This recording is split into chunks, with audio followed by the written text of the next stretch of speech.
ইব্রাহিম আলাইহিস সালাম দোয়া করতেছেন আল্লাহর দরবারে, প্রভু গো, কিয়ামতের দিন আমার আব্বা আজর ঠাকুররে কি মাফ করে দিলে হয় না?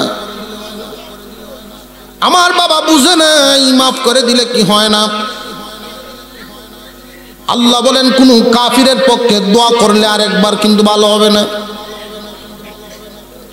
ও প্রভু, হাসরবাসীর সামনে যখন গলায় শিকল লাগায়া টানিয়া নিতে থাকবে, তখন মানুষ একজনের একজনকে জিগাইবে এই লোকটাকে। মানুষ বলা বলি করবে ইব্রাহিম পয়গম্বরের বাপ। আল্লাহ তখন তো আমার লজ্জা হবে। এই জন্য তোমার কাছে বলি, আমার বাবারে কি মাফ করে দিলে হয় না? আল্লাহ পাক জিবরাইল আমিনকে বলেন, ও জিবরাইল, আমার বন্ধুকে খবর জানায় দাও, বুঝায় দাও। জাহান্নামের চিত্রটা তুলে ধরলেন, তাকায় দেখেন খলিলুল্লাহ ইব্রাহিম আলাইহিস সালাম তাকাইলেন, তাকায় দেখেন বিশাল আকারের একটা জানোয়ার আগুনে জ্বলেল। আল্লাহ, এই প্রাণীদেরকে তো জাহান্নামে দেওয়ার ওয়াদা আপনার নেই। এই প্রাণীরা তো মাটি হয়ে যাওয়ার কথা, এই প্রাণীটা দাও দাও করে কেন জ্বলতেছে? আল্লাহ পাক বলেন, রে পয়গম্বর, এটা প্রাণী নয়, এটাই তোমার বাবা আজর ঠাকুর। আমি আল্লাহ তোমার এত সুন্দর করে যে বানাইলাম, তোমার চিত্রটা আমি আবার পরিবর্তনও করতে পারবো। পরিবর্তন করার মতো ক্ষমতা আল্লাহর আছে না নাই? আরো জোরে কোন আছে না নাই? উদাহরণ হিসেবে আল্লাহ পাক আমরার বডির মধ্যেই দেখায় দিছেন, তোমারে তুমি দেখো। এমন একটা সময় ছিল কোনো দাড়ি ছিল না, খুব কোমল ছিল মুখটা। এই মুখ আস্তে আস্তে বড় হয়, উপযুক্ত বয়সে যখন পৌঁছে গেলাম তখন একটা দুইটা দাড়ি হয়। মানুষের মধ্যে কত পরিবর্তন আসে খুব ভালো করে বুঝবেন, পরিবর্তন আসে। এমন একটা সময় ছিল আমরা নিজেরা নিজেদের সৌন্দর্য বুঝতাম না। নাক দিয়ে পানি পড়তো, হাত দিয়ে মুছতাম, আছে না? ওটা দিয়ে আবার এমনি মুছাতে লাগে, আসলে না এমন সময় যেই মাত্র 20-22 বছর, 17-18 বছরকে হচ্ছে যাইতো, তখন 3 আঙ্গুলের চিরুনি বাপ ধরে, ছোট ছোট আয়না, নিজের বুঝ নিজে শিখছে, সৌন্দর্যতা বাড়ায়। এরপরে কি পরিমাণ 50-55 বছর বয়স হয়ে গেছে, এরপরে এই দাড়ির উপরে কি গজব চালাইছো, সে কি পরিমাণ সাসা চাচ্ছ তুমি। এরপরেও তোমার সৌন্দর্য কি তুমি ধরে রাখতে পারছো নাকি রে বান্দা? তোমার এই চামড়া তুমি যতই কিছু করো না কেন, আস্তে আস্তে ডিল হয়ে যাবে। এক সময় তোমার ধাপটে তোমার নাম শুনলে এলাকা তরতর করে কাঁপতো। আমি আল্লাহ তোমারে দুর্বল বানায়া বানায়া বানায়া বানায়া এমন করে দিলাম, আরেকজনের সাহায্য ছাড়া তুমি বসা থেকে উঠতে পারো না, আরেকজনের সাহায্য ছাড়া তুমি বাথরুমে যাইতে পারো না, এমন দুর্বল করে দিলাম। তোমারে আমি বুঝাই দিলাম, পরিবর্তন করার ক্ষমতা আমি আল্লাহর আছে। আল্লাহ পাক রব্বুল আলামিন বুঝাই দিলেন, রে বান্দা, এই পৃথিবীর জমিনের সুন্দর তোমরারে বানাইলাম। যেই ব্যক্তিটা ইমানদার সেও দুনিয়ার সকল কিছুর সুন্দর, যেই ব্যক্তিটা ইমানদার না, যার ইমান নাই, সেও কিন্তু দুনিয়ার সুন্দর। আল্লাহ পাক ইনসান বলেছেন, এখানে মুমিন বলেন না। ইনসান বলতে যা আছে, মানুষ বলতে যা আছে, সমস্ত মানুষেরাই দুনিয়ার জাহানের সুন্দর। আল্লাহ তাআলা ঘোষণা দিলেন, লাকাদ খালাকনাল ইনসানা ফি আহসানি তাকওয়িম, নিশ্চয়ই নিশ্চয়ই মানুষকে আমি সৃষ্টির সেরা সুন্দর করে বানাইলাম। যে আল্লাহ মানে সেও সৃষ্টির সেরা সুন্দর, যে আল্লাহকে মানে না সেও কিন্তু সৃষ্টির সেরা সুন্দর। কিন্তু মাওলানা কারীম ঘোষণা দিলেন, রে বান্দা, কিছু কিছু মানুষের জন্য অবস্থা হবে পরিবর্তন। আমি আল্লাহ এমন ভাবে নিচুর থেকে নিচু, নিচুর থেকে নিচু, নিচুর থেকে নিচু পরিবর্তন করে দেব। পরিবর্তন করিয়া এমন এক অবস্থা হবে, আমি যখন কিয়ামতের কঠিন ময়দানে এদেরকে জাহান্নামে দিব। মানুষের আকৃতিটা আল্লাহ বড় পছন্দ করে দিয়েছেন। আদম আলাইহিস সালামের বডিটা যখন বানানো হলো, ফেরেশতারা আল্লাহর সামনে নিয়ে হাজির করলেন, প্রভু গো, বানাইলাম তোমার পছন্দের আদম। এই যে আকৃতিটা আল্লাহ পাক রব্বুল আলামিন নিজের পছন্দের আকৃতি, আদমের বডি, মানব আকৃতিটা এটা আল্লাহর পছন্দের আকৃতি। এই জন্য আল্লাহর পয়গম্বর বলেন, ক্বালান নবী সাল্লাল্লাহু আলাইহি ওয়াসাল্লাম, ইন্নাল্লাহা তাআলা খালাকা আদম আলা সূরাতিহি। কত সুন্দর পছন্দের সূরত! এই সূরতটা তোমাকে দেওয়া হয়েছে, দুনিয়াতে দিলাম আমি আল্লাহর পক্ষ থেকে, কিন্তু আখিরাতের জাহানে এই সূরত তোমার ঠিক রাখতে হবে।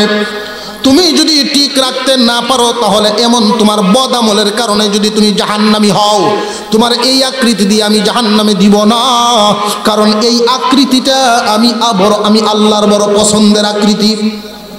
ওয়াত্তিনি ওয়াজ্জাইতুনি ওয়া তুরি সিনিনা ওয়া হাযাল বালাদিল আমিন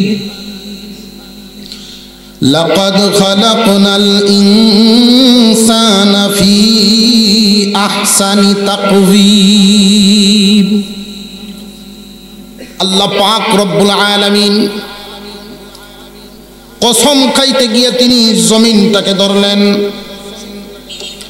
এই জমিন থেকে যা কিছু উৎপন্ন হয় লক্ষ্য করবেন খুব ভালো করে।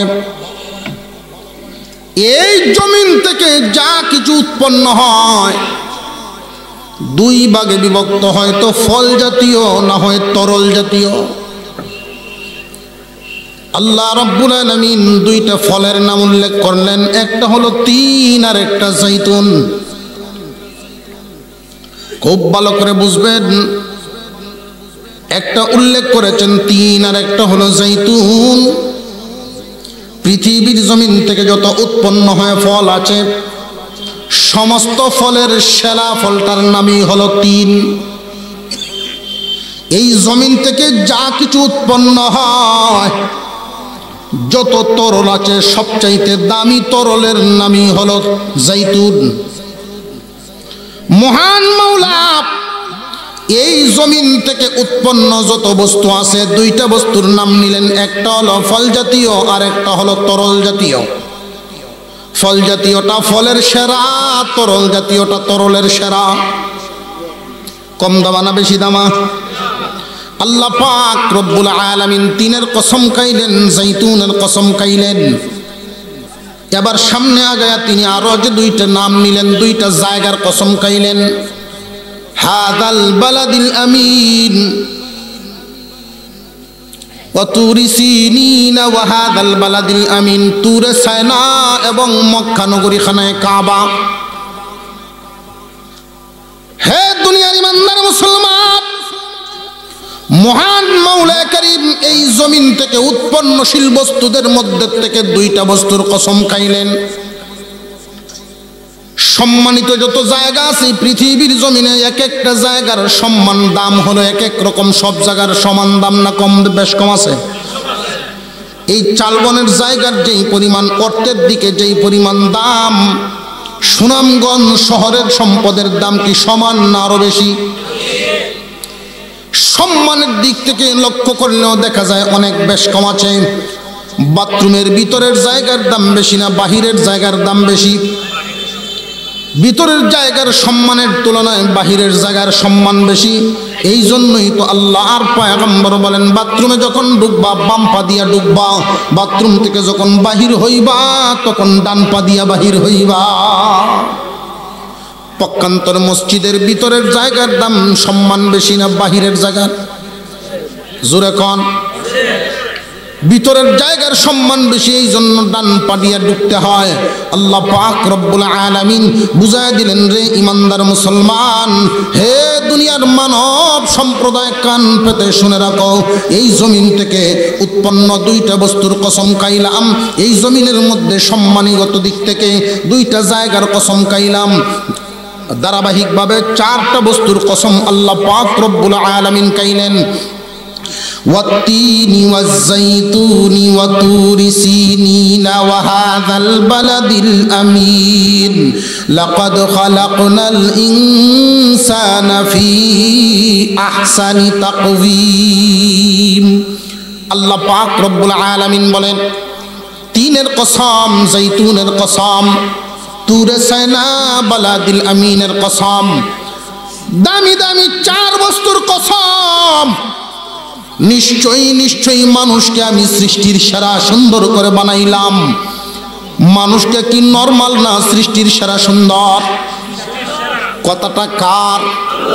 জবান খুলে আওয়াজ দিয়ে বলেন কথাটা কার? খুব জোরে জোরে আল্লাহর নাম উচ্চারণ করবেন মোহাব্বতের সাথে।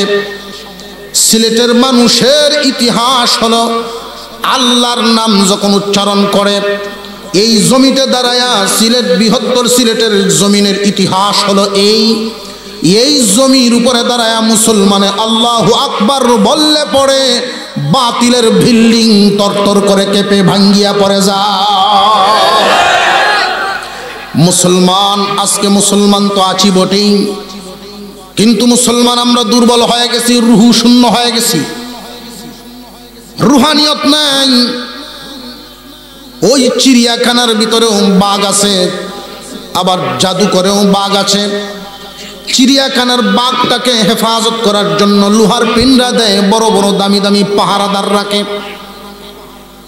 আর সেই সুন্দরবনের জাদুঘরের বাঘটাকে হুবহু সাজাইছে। রুহু না থাকার কারণে ছোট ছোট বাচ্চারা হাত বুলায়, উপরে ওইটা কানে দইরে ঘোরায়। সেম দেখতে বাঘ, কিন্তু একটার কাছেও যাওয়া যায় না, আরেকটার উপরে কানে দইরে ঘুরাইলেও কিছু বলতে পারে না। আজকে আমাদের মুসলমানদের খুব অবস্থাটা খুব লক্ষ্য করেন। সংখ্যায় আমরা অনেক বেশি সংখ্যায়, কিন্তু রুহু নেই, জাদুঘরের বাঘের মতো। আমাদের মুসলমানদের ইতিহাস তো ছিল সংখ্যার নয়, সংখ্যার ইতিহাস নয়, বাহাদুরির ইতিহাস, রুহের ইতিহাস। মুসলমানের সংখ্যা খুব ছোট একটা জামাত, যখন শুনছে মুসলমানের জামাত আসতেছে, বাঘের নাম শুনলে যেইভাবে অন্যান্য প্রাণীরা জঙ্গলের কিনার হয়ে যায়, মুসলমানদের নাম শুনলে তামাম পৃথিবীর বাতিল কাঁপতে থাকত। আজকে আমরা দুর্বল হয়ে গেছি। আজকে হক কথা বললে থামায় দেওয়া হয়, হক বলার অধিকার ছিনিয়ে নেওয়া হচ্ছে।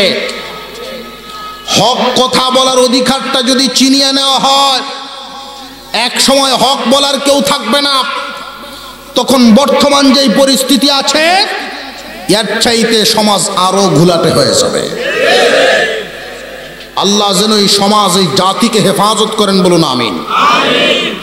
আল্লাহর নাম জুড়ে সুরে মহব্বতে আওয়াজ দিবেন, এর নামের পাওয়ার যেন বাতিল শক্তি পালাইতে থাকে। আল্লাহর নাম উচ্চ সুরে নিলে বাতিল পালায়, ইমানের নূর বাড়ে, ইমান মজবুত হয়।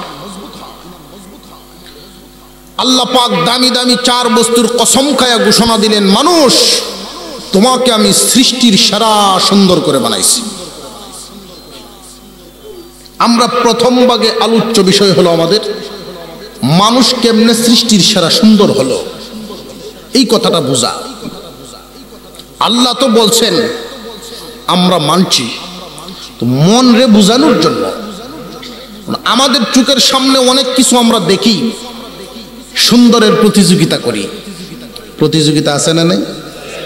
একজনের চাইতে আরেকজন সুন্দর, এক এলাকার চাইতে আরেক এলাকা সুন্দর, একটা বস্তুর চাইতে আরেকটা বস্তু সুন্দর, এইভাবে সুন্দরের একটা প্রতিযোগিতা আছে, তারতম্য আছে।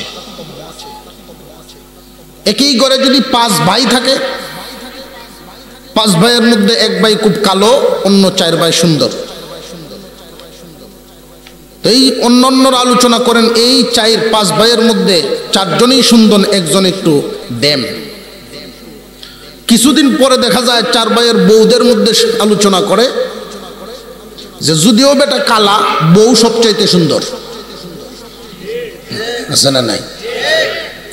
এইরকম ভাবে পরিবারের মধ্যে সুন্দরের প্রতিযোগিতা আছে, মহল্লার মধ্যেও সুন্দরের প্রতিযোগিতা আছে, দেশের মধ্যেও, এলাকার মধ্যে সুন্দরের প্রতিযোগিতা আছে।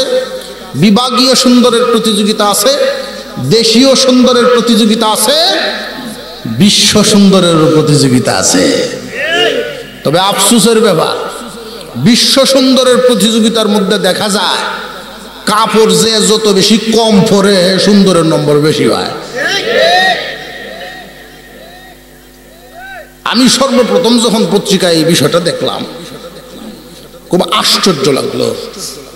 মানুষ, তুমি সুন্দরের এই বিশ্ব সেরা সুন্দরের লকব নেওয়ার জন্য, সুন্দর সাজার জন্য তুমি কি করতেছো? নিজের গায়ের কাপড়গুলো খুলে ফেলছো, অথচ আল্লাহ তো তোমাকে আশরাফুল মাখলুকাত, সৃষ্টির সেরা সুন্দর চারটা বস্তুর কসম কায়া ঘোষণা দিছেন। বিশ্ব সুন্দর হওয়ার জন্য নিজেকে উপস্থাপন করে উলঙ্গ হিসেবে আমরা মুসলমানের ভিতরেও কিছু ঢুকছে। যুবক যুবতীদের অন্তরের ভিতরে কার চাইতে কে সুন্দর হতে পারে? ও ভাইও, সুন্দর তোমার হওয়া লাগবে না, আল্লাহ তো ঘোষণা দিয়েই দিছেন। আল্লাহ বলছেন তুমি সৃষ্টির সেরা সুন্দর। মহিলা মা বোনদের মধ্যে অনেকেই আছেন পার্লার নামক একটা গজব আইছে না দেশ। এই পার্লার নামক গজবের ভিতরে ঢুকিয়া ব্রোটা ইন্ডেক্স চিকন করে, ব্রো উঠায়। আল্লাহর রাসূল বলেন নিজেকে অন্যের দিকে আকৃষ্ট করে এবং অন্যকে নিজের দিকে আকৃষ্ট করে, নিজে আকৃষ্ট হয় এবং অন্যকে আকৃষ্ট করে। এই উদ্দেশ্যে যেই মানুষটা সুসজ্জিত হয়, উদ্দেশ্য তো একটা, এই উদ্দেশ্যে যারা এই কর্মগুলো করে জান্নাতে যাবে তো দূরের কথা, ঘ্রাণও পাবে না। মহিলাদের মধ্যে ওরা আছে পার্লারকে ব্রোসিকল করে, পুরুষও অবশ্য ব্রোসিকল করে না, তবে এদের মাথাটার উপরে গজব নাজিল হয়। একটার মাথা দেখলাম সাইড কাটিয়া চুল দিলে, উদ্দেশ্য তো সুন্দরই, অন্য কোনো উদ্দেশ্য তো নাই। চুলের অবস্থা এমন করলো, আমি বললাম কিরে বাবা তোর মাথা কোন বাগে ধরলো? শর্মা এদিকে ফিরে দিচ্ছে, হুজুর এখনের স্টাইল বুঝতেন না। সেলুনের মধ্যে কয়েকটা মাথা দেওয়া থাকে, কয়েক স্টাইলের মাথা। কোন যুবক গিয়ে কয়েক স্টাইল করে দাও, কোন স্টাইল হইব, কোন মাথাটা? তো মাথা দেখাইবো যেটা এই উমুহের মাথাটা। বলে এইভাবে যদি মাথা দেখাইতেছে, কোন দিন যে বিলাইয়ের মাথা বানায় আল্লাহ জানে। এরকম র্যাক করে তিনটা সাইডে দেয়, এক একটা স্টাইল এক এক রকম। বান্দরের চেয়েও খারাপ দেখা যায়, দেখলেই সল্টু বল্টু লাগে, সন্ত্রাস লাগে। আর টুপিদারিদের সন্ত্রাস তো ওই লেভেলগুলো, এই লেবাসগুলো সন্ত্রাস। কোন ভদ্রতা সভ্যতা, কোন ভদ্র ফ্যামিলির সন্তান ছেলে মেয়েরা এই কর্মগুলো করতে পারে না। নিজেকে সুন্দর বানানোর জন্য এই সমস্ত কাজ করা লাগে না। তুমি যে সুন্দর এই ঘোষণা দিছেন কে? স্বাভাবিকভাবে না, কসম খায়া আল্লাহ পাক ঘোষণা দিছেন। সুন্দরের প্রতিযোগিতা তুমি দিও না, তোমাকে তো বিশ্ব সুন্দর হওয়ার জন্য দেখতেছি প্রতিযোগিতা দিচ্ছ। তুমি বিশ্ব সুন্দর নও, আরো অনেক বড় সুন্দর। কেমনে? আমাদের প্রথম আলোচ্য বিষয় কয় আয়াত? আমরা ভাগ করছি কয়টা? এই সূরা ৮ আয়াত বিশিষ্ট সূরাকে দুই ভাগে ভাগ করেছি। প্রথম ভাগে 4 আয়াত, দ্বিতীয় ভাগে 4 আয়াত। প্রথম 4 আয়াতের মধ্যে বুঝবো আমরা একটা বিষয়, মানব সৃষ্টির সেরা সুন্দর। এই 4 আয়াতে 3 আয়াতেই কসম, 1 আয়াতে আল্লাহ ঘোষণা দিচ্ছেন। এই ঘোষণার যে 4 নম্বর আয়াতখানা, এই আয়াতখানা বুঝতে হলে আমাদের কয়েকটা কথা বুঝতে হবে। 1 নম্বর কথা হলো বিশ্ব কাকে বলে। বিশ্ব সুন্দর হওয়ার জন্য যে চেষ্টা আমরা করি, বিশ্ব কাকে বলে এটা বোঝা দরকার। 2 নম্বরে দুনিয়ার জাহান কাকে বলে। 3 নম্বর পরকালের জাহান কাকে বলে। খুব ভালো করে বুঝবেন। 1 নম্বর বিশ্ব কাকে বলে, 2 নম্বর দুনিয়ার জাহান কাকে বলে, 3 নম্বর পরকালের জাহান কাকে বলে। আরেকটা কথা আছে, আরেকটা কথা হলো প্রত্যেকটা বস্তু আল্লাহ পাক যে সৃষ্টি করেন, এই পৃথিবীর জমিনের একটা নিজাম আছে, নিজাম। বস্তুটা তৈরি হওয়ার আগে এর নকশা তৈরি হয়। এই যে আমরা বসলাম সোফাত, আপনি যদি একটা বস্তু বানাতে যান, এই বস্তুটা বানানোর আগে মিস্ত্রি জিজ্ঞাসা করবে কোন মডেলের বানাইবেন। আপনি মডেল কিতা বুঝাইবেন কোনটা, যেটা এমনি এমনি এমনি এমনি কেমনে কেমনে আন্দাজে কইলে হইতো না, একটা বই অন্যের সামনে দিব, আছে না নাই ক্যাটালগ, যে কোন আকৃতির হবে, কোন মডেল হবে। সুতরাং বস্তু আগে হইছে না মডেল আগে হইছে? আকৃতিটা খুব ভালো করে বুঝবেন। ইটের বাঠায় যাবেন, ইট তৈরি হওয়ার আগে ইটের যে ফর্মাটা, এই ফর্মা তৈরি হয়েছে। মহান মাওলা এই পৃথিবীর বুকে যা কিছু বানাইছেন, আমরা যে আল্লাহ বানাইছেন, আমরারও একটা ফর্মা আছে। খুব ভালো করে বুঝবেন, আল্লাহ পাক রব্বুল আলামিন তোমাকে তো বিশ্ব সুন্দর বানান নাই, তুমি বিশ্ব সুন্দর হওয়ার জন্য কি পরিমাণ নোংরামি করো রে মানুষ। আল্লাহ পাক তোমাকে খুশি হইয়া যেটা দিছেন, তোমার সুরতটা তোমাকে যেভাবেই বানাইছেন, এর পরেও শুকর আদায় করো। তোমার চাইতে একজনের রং ফর্সা, তোমার রংটা একটু কালো, তুমি পার্লারে গিয়া ময়দা মাইকে সাদা হওয়ার দরকার নেই। আল্লাহ রব্বুল আলামিন চারটা বস্তুর কসম খায়া তিনি ঘোষণা দেন, ওয়াত্তিনি ওয়াজ্জাইতুনি ওয়া তুরি সিনিনা ওয়া হাযাল বালাদিল আমিন লাকাদ খালাকনাল ইনসানা ফি আহসানি তাকওয়িম। আল্লাহ পাক রব্বুল আলামিন বলেন, তিনের কসম, জাইতুনের কসম, তুরে সাইনা, বালাদিল আমিনের কসম। চারটা বস্তুর কসম খাইলেন। প্রথমেই বুঝাইলাম কসমগুলো। জমিন থেকে যা কিছু উৎপন্ন হয় কয় প্রকার? হয়তো ফল জাতীয়, না হয় তরল জাতীয়। যত ফল আছে সমস্ত ফলের সেরা ফলটার নাম হলো তিন। যত তরল আছে সমস্ত তরলের সেরা তরলের নাম হইল জাইতুন। মহান মাওলাই কারীম উৎপন্নশীল দুইটা বস্তুর নাম নিয়ে সমস্ত বস্তুই বুঝায় দিলেন। জমিন থেকে যা উৎপন্ন হয় সব কিছুর এই কসম। সম্মানিত দুইটা জায়গার নাম নিলেন, তুরে সাইনা আর বালাদিল আমিন। একটা জায়গার চাইতে আর একটার জায়গার সম্মান বেশি, একটার চাইতে আর একটার সম্মান বেশি।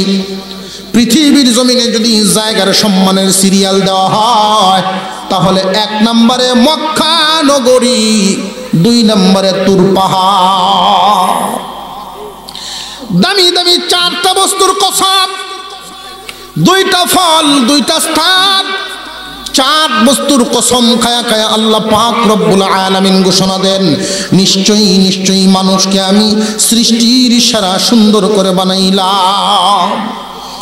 এখন আমাদের বুঝার দরকার, আমরা কি গড়ের সুন্দর, নাকি একটা এলাকার সুন্দর, নাকি একটা শহরের সুন্দর, নাকি একটা দেশের সুন্দর, নাকি বিশ্বে সুন্দর?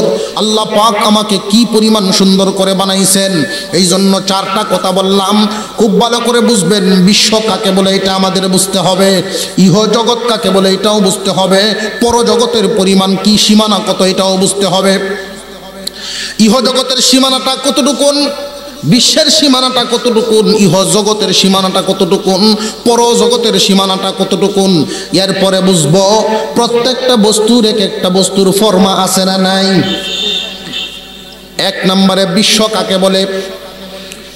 আমরা তো মনে করি আসমান থেকে জমিন পর্যন্ত আমরা যা দেখি না দেখি পুরাটাই মনে হয় বিশ্ব। না না, আল্লাহ পাক রব্বুল আলামিন আমাদের জন্য বসবাসের জন্য যে জমিনটারে বিছাইছেন, মহান মাওলাই কারীম বলেন, আল্লাযী জাআলা লাকুমুল আরদা ফিরাশা ওয়াস সামাআ বিনাআ।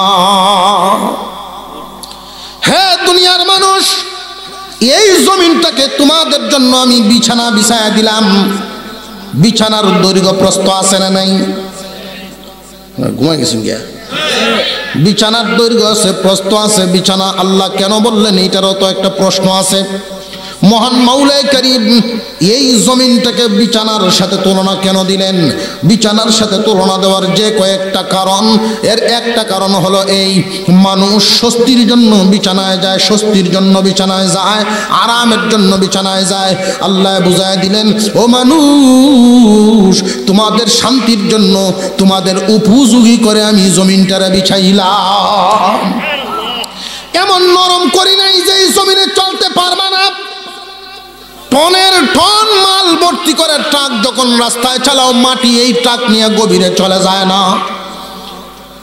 আবার এমন শক্তও করি নাই, তাফসীর মাহফিল করবা খুঁটি গাঁথতে পারবা না, হাল চাষ করতে পারবা না, এমন শক্তও করি নাই। তোমার উপযোগী করে আরামদায়ক ভাবে এই মাটিটারে তোমাদের জন্য আমি আল্লাহ বিছাইলাম। আল্লাহ যে মাটিরে বিছানা বানায় দিলেন, বিছানার তো দৈর্ঘ্য আছে, প্রস্থ আছে। দৈর্ঘ্য প্রস্থ কি পরিমাণ, এই জমিনটার দৈর্ঘ্য এবং প্রস্থ কি পরিমাণ, মুফাসসিরিনে কেরাম বলেন, খুব ভালো করে বুঝবেন মুসলমান ভাইয়েরা আমার। মুফাসসিরিনে কেরাম বলেন, তামাম পৃথিবীর বিজ্ঞানীরা মিলেও কতটুকুন জায়গা এই দৈর্ঘ্য প্রস্থ জমিনটা পুরাটা মাপবে দূরের কথা, আন্দাজ পর্যন্ত করতে পারে না। আন্দাজও করতে পারেন এই জমিনের কতটুকুন দৈর্ঘ্য প্রস্থ হবে। বিশ্ব কাকে বলে? মুফাসসিরিনে কেরাম বলেন, বিশ্ব হলো এতটুকুন, মানুষের দখলে আছে যতটুকুন। এই জমির যতটুকু অংশের মধ্যে মানুষ বসবাস করে, এতটুকুন জায়গার নাম হলো বিশ্ব। এর বাহিরে কি পরিমাণ জমি পড়ে আছে কেউ জানে না। মনে করেন উদাহরণ হিসেবে সামনে আমাদের একটা টেবিল, এই টেবিলটাকে আল্লাহ পাক জমিন মনে করে বিছায়া দিলেন। মনে করেন এটাই আল্লাহর দেওয়া জমিন। এটার দৈর্ঘ্য এবং প্রস্থ আমরা জানি না, একমাত্র জানেন কে? আর জোরে কোন? এই টেবিলটা যে আছে, এই টেবিলের একটা কোণা মাত্র মানুষের দখলে আছে, পুরাটাই তো বাকি আছে। ওইগুলোর মধ্যে কি আছে? তখতে সুলাইমানি, সুলাইমান আলাইহিস সালামের একটা তখতে সুলাইমানি ছিল। গুদুহা শাহরুন ওয়া রাওয়াহুহা শাহরুন। ওই তখতে সুলাইমানির মধ্যে চড়ে ৬০০০ সদস্য নিয়ে যখন তিনি উড়াল দিতেন, সকালবেলায় ১ মাসের পথ, বিকালবেলায় আরো ১ মাসের পথ অতিক্রম করতে পারতেন। এইভাবে একদিন যাইতে যাইতে মানুষের বসবাসের জায়গা, মানুষের বিশ্ব পাড়ি দিয়া হাত্তা ইদা দাখালা, হাত্তা ইদা যা, হযরত সুলাইমান আলাইহিস সালাম এমন একটা জায়গায় ঢুকে পড়েছিলেন, পিপিলিকার উপত্যকা। ইয়া আইয়ুহান নামলু দুখুলু মাসাকিনাকুম লা ইয়াহতিমান্নাকুম সুলাইমান ওয়া জুনুদুহু ওয়া হুম লা ইয়াশউরুন। সুলাইমান আলাইহিস সালামের সূরা নমলের এই আয়াত আল্লাহ পাক রব্বুল আলামিন বুঝায় দিলেন, মানুষের যেই বিশ্বটা আছে, মানুষ তোমরা আমি যেইভাবে জমিনের একটা অংশ বানায় দিলাম বসবাসের জন্য, ওইভাবে এই পৃথিবীর বুকে তোমরা যত প্রাণী দেখো বা না দেখো, প্রত্যেকটা প্রাণীর আলাদা আলাদা এক একটা বিশ্ব আছে। পিঁপড়ার যেমন একটা বিশ্ব আছে, হাতিরও তেমন একটা বিশ্ব আছে, গরুর একটা বিশ্ব আছে, কুকুরের একটা বিশ্ব আছে, যেটি তোমরা জানো না। আল্লাহ পাক রব্বুল আলামিন এই জমিনটাকে কতটুকুন বড় করে বিছাইছেন, কোন বিজ্ঞানী মাপবে দূরের কথা, আন্দাজ করতেও পারবে না। মুসলমান ইমানদার ভাইরা আমার, মানুষ তো বিশ্ব সেরা সুন্দর হওয়ার জন্য প্রতিযোগিতা করে, নোংরামি করে। মহান মাওলা বলেন, বান্দারে আমি তো তোমারে বিশ্ব সুন্দর করে বানাই নাই, তুমি বিশ্ব সুন্দর হওয়ার জন্য কেন চেষ্টা করো? তোমারে আমি 16 দিয়ে রাখছি, 16 আনা, 2 আনা নেওয়ার জন্য তুমি পাগল পারা হয়ে গেলা। তোমাকে তো আমি 16 আনা দিয়ে রাখছি, তুমি বিশ্ব সুন্দর নও। আল্লাহ পাক বলেন লাকাদ খালাকনাল ইনসানা ফি আহসানি তাকওয়িম, নিশ্চয়ই নিশ্চয়ই মানুষকে আমি সৃষ্টির সেরা সুন্দর করে বানাইলাম। তুমি শুধু বিশ্বের সেরা সুন্দর হওয়ার জন্য চেষ্টা করো, না না, এটা তোমার ভুল। বিশ্বটা চিনলাম। মুফাসসিরিনে কেরাম বলেন বিশ্ব হলো এই জমির একটা কোণা, মাত্র কোণা। তামাম যেই জমিনটা, এই জমির একটা কোণা আমরা দখল করতে পারলাম। এবার বিশ্বের বাহিরে এই জমিনটা কি পরিমাণ আছে কেউ বলতে পারে না। এবার আসুন ইহ জগৎটার দিকে একটু সীমানা লক্ষ্য করি। ইহ জগৎটা কি পরিমাণ বড়, ইহ জগৎটা কি পরিমাণ বড় খুব ভালো করে বুঝবেন। আমরা ইহ জগৎ লক্ষ্য করার জন্য প্রথমেই যাই একটু নিচের দিকে। প্রথমে যখন নিচের দিকে যাব, এই যে জমিনটা, এই জমির গভীরতা কি পরিমাণ আছে, জমিনটার গভীরতা কি পরিমাণ কোনো বিজ্ঞানী আবিষ্কার করে শেষ করতে পারবে না। আমেরিকার বিজ্ঞানীরা একবার উদ্যোগ নিয়েছিল যাওয়ার জন্য নিচের দিকে। যাইতে যাইতে যাইতে যাইতে 6 মাইল নিচ পর্যন্ত গেল, এরপরে আর ঢুকতে পারে না। এমন একটা পাথরের স্তর, ওই পাথরের স্তরটা যদি কাটতে হয় আগুন বাহির হয়। বিজ্ঞানীরা আশ্চর্য হয়ে গেল, এই পাথর যদি আমরা কাটা শুরু করি, তামাম পৃথিবী, এই বিশ্বটা ধ্বংস হওয়ার আগে আমরা আমেরিকা ধ্বংস হইব। নিচ থেকে যখন আগুন ওঠা শুরু হবে, আমরাই পুড়িয়া ছাই হয়ে যাব। এরপরে আর নিচের দিকে যাওয়ার সাহস তারা করে নাই। মুফাসসিরিনে কেরাম বলেন এই জমিন থেকে আসমান যত দূর, এর গভীরতাও তত দূর। আর জোরে কন্যা সুবহানাল্লাহ, খুব ভালো করে বুঝবেন।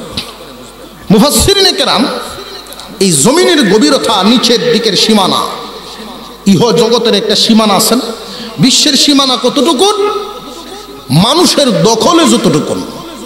মুফাসসিরিনে কেরাম বলেন এই জমিনের একটা কোণা মানুষের দখলে আছে। আমেরিকা বলেন, লন্ডন বলেন, চীন, জাপান যা কিছু আছে সকল কিছুই হলো মানুষের মাত্র দখলে। সব কিছু মিলিয়া হলো বিশ্ব, সব কিছু, সব দেশগুলো মিলিয়া হইল বিশ্ব। এই জমির একটা কোণার নামই হলো মাত্র বিশ্ব। আল্লাহ রব্বুল আলামিন বুঝায় দিলেন বিশ্বের বাহিরে বহুত কিছু আছে, পুরা জমিন তোমরা দখল করতে পারো নাই। মহান মাওলা কারীম আল্লাহ পাক রব্বুল আলামিন যে ইহ জগৎটা সৃষ্টি করলেন, খুব ভালো করে বুঝেন। নিচের দিকে গেলাম, নিচের দিকে রওনা দিয়ে গিয়া পাইলাম আমরা মাটি।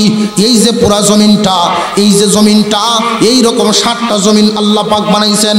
এই 7টা জমিনকে আল্লাহ তাআলা কিসের উপরে রাখলেন? মুফাসসিরিনে কেরাম বলেন 7টা জমিন, এই 7টা জমিনকে আল্লাহ পাক রব্বুল আলামিন একটা পাথরের উপরে, শক্ত পাথরের উপরে বসায় রাখছেন। ওই পাথরটাকে মাওলা কারীম আল্লাহ পাক রব্বুল আলামিন একটা মাছের পিঠের উপরে বসায় রাখছেন। ওই মাছটাকে পানির উপরে বসায় রাখলেন। ওই পানিটাকে আল্লাহ একটা প্লেটের উপরে বসায় রাখলেন। ওই প্লেটটাকে আল্লাহ পাক কুদরতে হুকুমের মাধ্যমে শূন্যে বসায় রাখছেন। আমরা যে বলি অনেক সময় পাতালপুরি, 200 ফিট 500 ফিট নিচ থেকে পানি আসলেই মনে করি এটা পাতালের পানি। না না, পাতালপুরিটা কোথায় খুব ভালো করে বুঝেন। যেই জমির উপরে আমরা বসবাস করি, এই জমিনের স্তর, এই জমিনের নিচের দিকের গভীরতা 500 বছরের রাস্তা। 500 বছরের রাস্তা এই জমিন। এই রকম জমিন কি একটা না, আরো আছে 6টা। এই রকম 7টা জমিন, এই 7টা জমিনকে আল্লাহ পাক রব্বুল আলামিন বসায় রাখছেন একটা পাথরের উপরে। পাথরটা কি এই জমিনগুলো থেকে ছোট না আরো বড়? এই বিশাল পাথরটাকে আল্লাহ পাক রব্বুল আলামিন একটা মাছের পিঠের উপরে বসায় রাখছেন। মাছটাকে ছোট না আরো বড়? বিশাল মাছ। আল্লাহ ভালো জানেন, বলেন আল্লাহু আকবার। আল্লাহ জানেন এই মাছটা কি পরিমাণ বড়। বিশাল আকারের মাছটাকে আল্লাহ পাক রাখছেন পানির উপরে। ওই পানির পরিমাণ না জানি কত। আল্লাহ পাক রব্বুল আলামিন ওই পানিটাকে রাখছেন একটা প্লেটের মধ্যে আবদ্ধ করে। ওই প্লেটটা না জানি আরো কত বড়, একমাত্র আল্লাহই জানেন। ওই প্লেটটাকে আল্লাহ পাক রব্বুল আলামিন তার হুকুমের মাধ্যমে শূন্যে বাসায় রাখছেন। এই প্লেটের নিচের অংশ হলো পাতালপুরি, নিচের অংশটা হলো পাতালপুরি। ইহ জগতের সীমানা নিচের দিকে গেলাম পাতালপুরি পর্যন্ত। এবার আসেন উপরের দিকে যাই। ইহ জগৎটা আমরা চিনতেছি ইহ জগৎ। উপরের দিকে যদি রওনা দেই, সর্বপ্রথম দেখতে পাই বলের চাইতে একটু বড় বিশাল আকারের একটা সূর্য। এই সূর্যটা যদিও আমরা মনে করি বলের চাইতে একটু বড়, কিন্তু গবেষকরা বলেন না না, এই সূর্যটা এই পৃথিবীর জমিন থেকে 9 কোটি, এই পৃথিবীর জমিন থেকে 13 লক্ষ গুণ বড়। কয় লাখ গুণ বড়? 13 লক্ষ গুণ বড় সূর্যটা পৃথিবীর তুলনায়। এই পৃথিবীর তুলনায় যদি 13 লক্ষ গুণ বড় হয়, 1 2 গুণ 100 200 গুণ 1000 2000 গুণ নয়, 13 লক্ষ গুণ বড় বিশাল সূর্য। এই সূর্যটাকে আল্লাহ পাক রব্বুল আলামিন এত ছোট, আমাদের চোখের সামনে এত ছোট দেখানোর কারণ কি? কারণ হলো মুফাসসিরিনে কেরাম বলেন যে এই বস্তু যত দূরে হয় দেখতে তত ছোট হয়। 13 লক্ষ গুণ বড় সূর্যটা না জানি কত দূর। বিজ্ঞানীরা হিসাব করে একটা মোটামুটি একটা সংখ্যা দিয়েছেন 9 কোটি 30 লক্ষ মাইল দূর।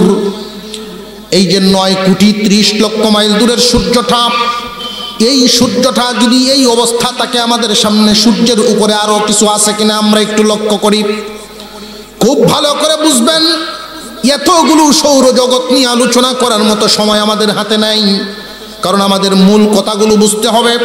উপরের দিকে রওনা দিলাম ইহ জগৎটা চেনার জন্য। ইহ জগতের সীমানা কতটুকুন? আমরা চোখের সামনে আছে একটা আসমান। আসমান আছে না নাই? আরো জোরে কোন। এক সময় একদল বিজ্ঞানীরা বলতো আসমান বলতে কেউ না, ওই যে বানর পার্টি, বানর পার্টি হতো। বানর পার্টি বলতো আসমান বলতে কিছুই নাই, দূর বিদায়, এজন্য নীল নীল লাগে। অথচ আল্লাহ বলেন আল্লাযী খালাকা সাবআ সামাওয়াতিন তিবাকা। মহান মাওলা কারীম একটা নয় দুইটা নয়, মজবুত করে করে 7টা আসমান বানাইছেন। কয়টা? জোরে আওয়াজ দিয়ে বলেন কয়টা? আমরা যেই আসমানটা আমাদের মাথার উপরে দেখতে পাই সাদা নীল যেই আসমান, ওই আসমানটাকে আল্লাহ পাক স্থির পানি দ্বারা সৃষ্টি করেছেন। দ্বিতীয় আসমানটাকে আল্লাহ তাআলা তামা দ্বারা সৃষ্টি করেছেন। তৃতীয় আসমানটাকে আল্লাহ পাক লোহা দ্বারা সৃষ্টি করেছেন। চতুর্থ আসমানটাকে আল্লাহ পাক রব্বুল আলামিন রূপার দ্বারা বানাইছেন। চতুর্থ আসমানটাকে আল্লাহ তাআলা রূপার দ্বারা বানাইছেন। পঞ্চম আসমান মাওলাই করিম স্বর্ণ দ্বারা বানাইছেন। ষষ্ঠ আসমানটাকে আল্লাহ তাআলা ইয়াকুত পাথর দ্বারা বানাইছেন। সপ্তম আসমানটা মহান মাওলা নূর দ্বারা বানাইছেন। আসমান কয়টা? দুর্বল না শক্ত?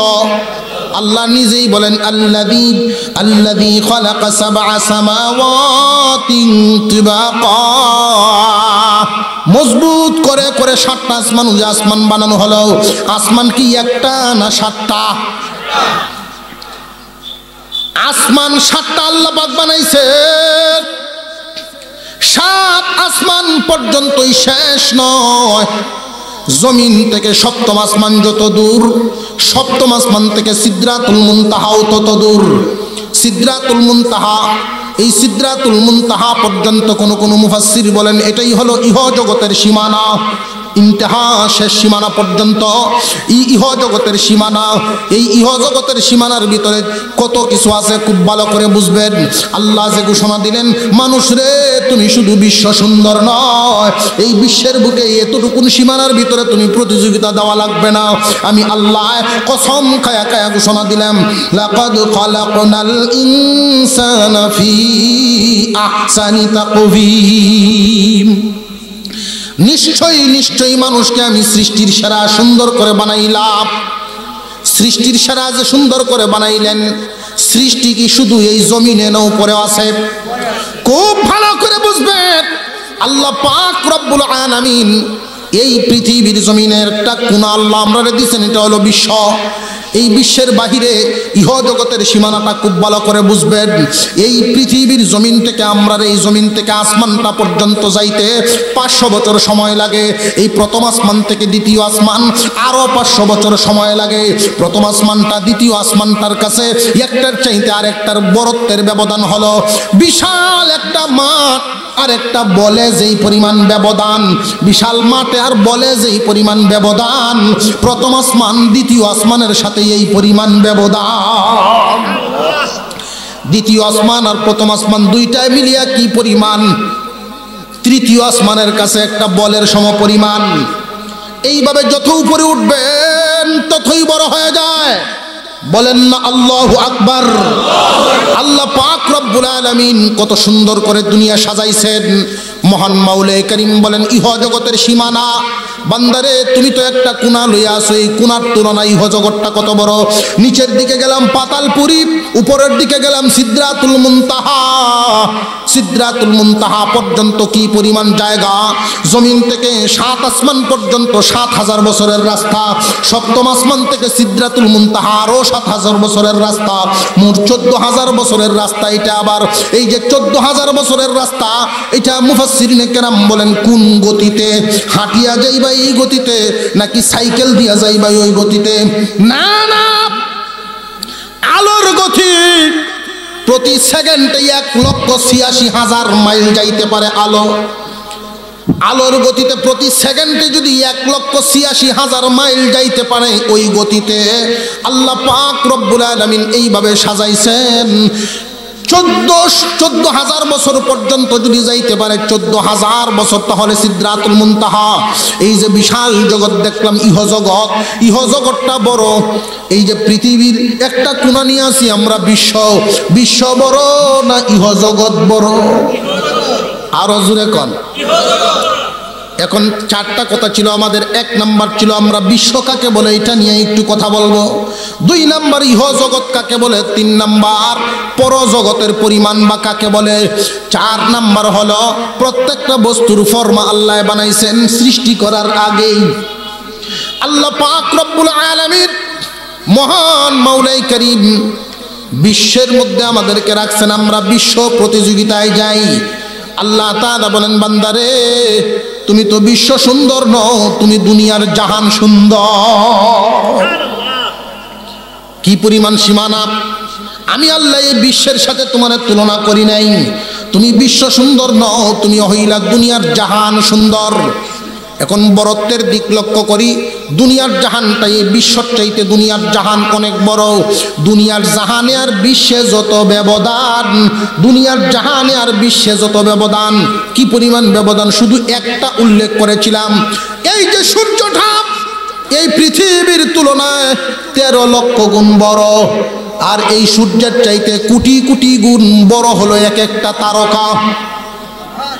তারকা কি একটা না অসংখ্য গণিত? এই পৃথিবীর বিশ্বটা যে বিশ্বটা আমরা চিনি, এই বিশ্বে আর তামাম দুনিয়ার জাহানে যেই পরিমাণ ব্যবধান, দুনিয়ার জাহান আর পরকালের জাহানে সেই পরিমাণ ব্যবধান। আল্লাহ পাক তোমারে বানাইছেন দুনিয়ার জাহান সুন্দর, তুমি চাও নাই, মাওলা এমনিই তোমারে ঘোষণা দিছেন। মহান মাওলাই করিম তোমার যে দুনিয়ার জাহান সুন্দর করে বানাইছেন, এখন কথা বোঝা দরকার আমরা রে আল্লাহ কি দিয়ে বানাইছেন।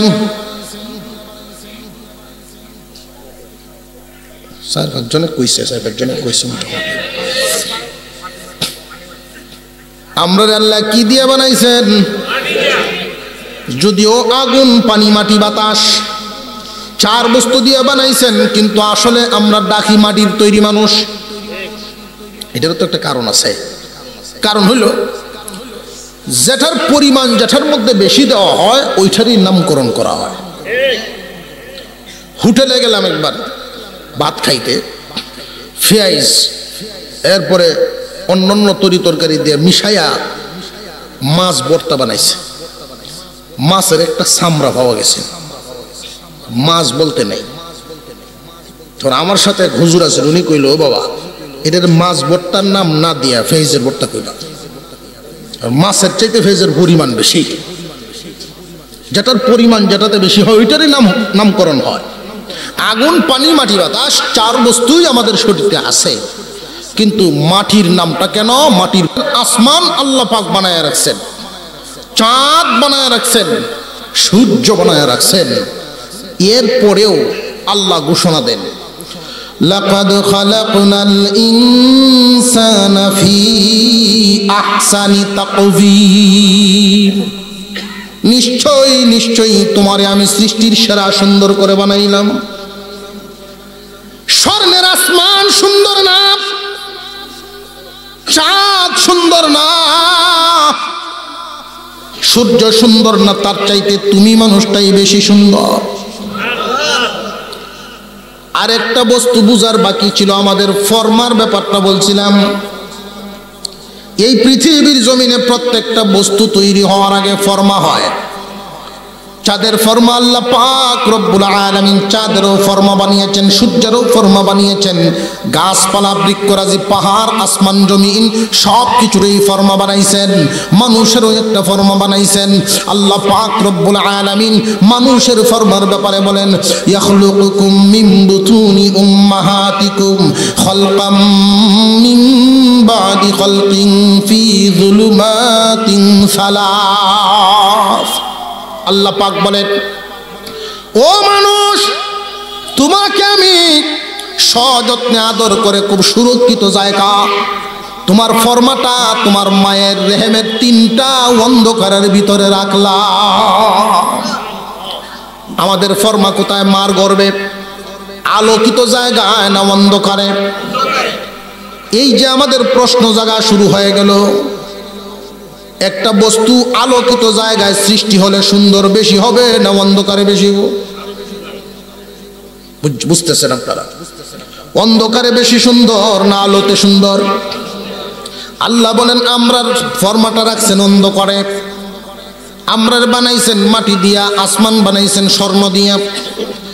একটা মানুষ যতই সুন্দর হোক না কেন, একটা চাঁদ আসমানে উদয় হইয়া তামাম দুনিয়াকে আলোকিত করে, সূর্য উদয় হইয়া তামাম দুনিয়াকে আলোকিত করে। একটা মানুষ যতই সুন্দর হোক না কেন, দুনিয়া তো দূরের কথা, একটা রুমকেই তো আলোকিত করতে পারবে না। তাহলে আমরা সৃষ্টির সেরা সুন্দর কেমনে হইলাম? আল্লাহ যে বললেন, বান্দা তোমাকে আমি সৃষ্টির সেরা সুন্দর করে বানাইছি, সৃষ্টির সেরা সুন্দরটা কেমনে হইলাম, এটাই হলো আমাদের আজকে আলোচ্য বিষয় বুঝা। প্রথম 4 আয়াতে আসমান হলো স্বর্ণের, স্বর্ণের দাম বেশি মাটির তুলনায়। মাটির দাম বেশি না স্বর্ণের দাম বেশি? মাটির চাইতে স্বর্ণের দাম বেশি। এরপরেও আল্লাহ বলেন, না তুমি সুন্দর। মাটির চাইতে, আমাদের বডির চাইতে সূর্য এবং চন্দ্রের আলো বেশি, এরপরেও আল্লাহ বলেন, না তুমি সুন্দর। মহান মাওলা করিম আমরারে বানাইছেন অন্ধকারে ফরমার ভিতরে, এরপরেও বলেন, না তুমি সুন্দর। অন্ধকারে একটা বস্তু তৈরি হলে তো বিশ্রী হওয়ার কথা, আল্লাহ বলেন তুমি বিশ্রী না, কালো হইলেও তুমি সূর্যের চাইতে, চন্দ্রের চাইতেও সুন্দর। এক বেটায় সংক্ষিপ্তভাবে বলি, সংক্ষিপ্তভাবে, বউয়ের সাথে খুব মিল মহব্বত, স্বামী স্ত্রীতে এত মহব্বত, মিল মহব্বতের মধ্যে 2 জন চাঁদনি রাইতে বইছে, দোলা গপসপ করতেছে। হঠাৎ করে কয়, তুমি আমার কাছে চাঁদের চাইতেও সুন্দর। যে নাকি নেককার, তার কাছে দুনিয়ার সমস্ত সুন্দর মহিলার চেয়েও নিজের বিবি সুন্দর। আর যার ভিতরবালা না, নিজের বিবি যত সুন্দরই হোক, রাস্তাত অন্যটি দেখে কইব, হ্যাঁ তকদিরের ঘরে, তকদির কপালের ঘরে, নিজের গাইল পারবো বলে অন্যটি সুন্দর লোক। এটার কারণ হইল নিজে রুগী। নিজের শরীরে যদি জ্বর থাকে, পুরা গরমের মধ্যে লেফ খুঁজে, ঠিক না? মিষ্টিও যদি তার মুখ দেন কবা তিতা কেন শৈল না। মন যদি রোগ থাকে উল্টা হয়, মন ঠিক থাকলে সঠিক, তার বিবি সুন্দর। তো মহিলা মা বোন তাদের প্রশংসা করলে, স্বামী যখন এই কথা বলছেন, খলিফা মনসুরের দরবারের এই লোকটা ছিলেন, সব নাম ঠিকানা সহ বিস্তারিত বললে অনেকটা সময় চলে যাবে, এই জন্য সংক্ষিপ্ত করে বলতেছে। উনি বললেন যে তুমি আমার কাছে চাঁদের চেয়েও সুন্দর। মহিলাদের যদি প্রশংসা করেন দেখবেন মনে মনে খুশি হয়, তো উফরে দেয় অন্যরকম একটা ভাব দেখায়। এটা হলো যদি বলেন তোমার রান্না অনেক মজা লাগে, ফার্ম দেওয়ান লাগতো না আমারে, মনে মনে কিন্তু খুশি হয় ঠিকই, কিন্তু উপরে উপরে একটা বোঝায় হয়েছে শুনছি আমার ফার্ম দেওয়ান লাগতো না, এ কথাটা বলে। তো খলিফা মনসুরের দরবারের এই লোক ছিল একটু সরস। উনি বলতেছেন তুমি আমার কাছে এই চাঁদের চেয়েও সুন্দর। এই মহিলাও কয় আমার ফার্ম দেওয়ান লাগতো না। সরল মানুষ উঠতে আসছে গুসা, আমার কথা তুমি বিশ্বাস করছো না? তুমি যদি এই চাঁদের চেয়ে সুন্দর নাও এ দেখো তালাক, 3 তালাক গোড়ায় দিছে না খাম।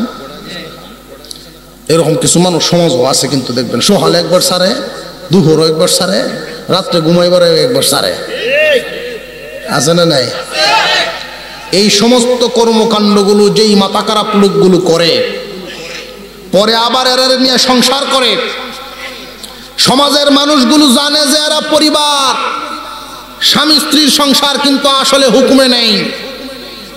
এরা যেই সন্তানাদি দিবে জন্ম সবগুলোই তো হারাম। আর যাদের জন্মে সমস্যা হয় ওরাই ভবিষ্যতে ইসলামের বিরুদ্ধে, আলেম ওলামাদের বিরুদ্ধাচরণ করে। কিতাবের কথা এটা বানায় করতেছে। যে সমস্ত লোক গন্ডগোল করে গুড়ায়, এটার ফলাফল হয় বহুদিন পরে। আল্লামা মামুনুল হক সাহেব এই যে গর্জন দিয়েছেন, এক গর্জনে এক গুতায় বাইর হয়ে গেছে কি পরিমাণ আলেম বিদ্বেষী, জন্মে বেজাল মানুষ আমরা আছে, বাইরে গেছে। নইলে জানতাম না। এখন বোঝা গেল ঘুমায় থাকার সুযোগ নাই, সতর্ক হওয়া দরকার। হুজুর কেন যে সতর্ক হব? এজন্যই টাকা পয়সা নিয়ে গেছেন কোনো কথা বলি নাই, আমার বুট নিয়ে গেছেন কোনো কথা বলি নাই, গদি নিয়ে গেছেন কেউ কোনোদিন কোনো কথা বলে নাই। আলেমরা এখন আর চুপ থাকবে না, কারণ এখন ঈমান ধরে টান মারছে না, আর সহ্য করা যাবে না।